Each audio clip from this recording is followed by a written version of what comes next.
Moj otac je moj uzor.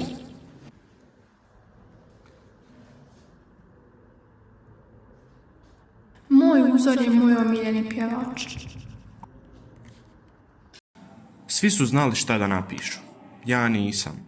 Gledao sam praznu stranicu i pitao se ko je zapravo moj uzor. Da li je tu neko poznat, neko jak ili možda neko koga viđaš svaki dan, a nikad o tome ne razmišljaš. Nastavnik je uvijek ostao duži, kao da njegovo vrijeme nije bilo važnije od našeg.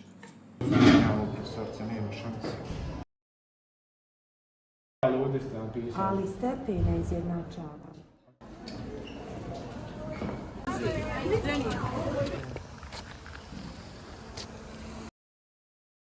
Vidjeli smo to, ali on se pravio da nismo.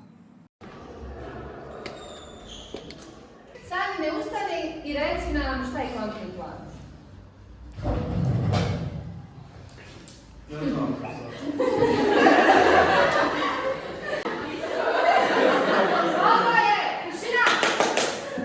Bio je glas onih koji nisu imali snage da progovori. Moj nastavnik je moj uzor.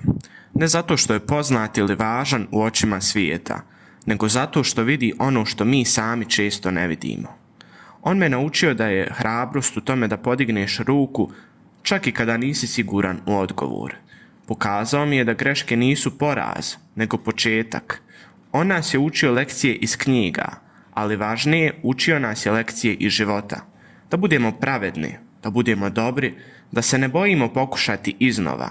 I zato, kad me pitaju ko je moj uzor, moj odgovor je moj nastavnik.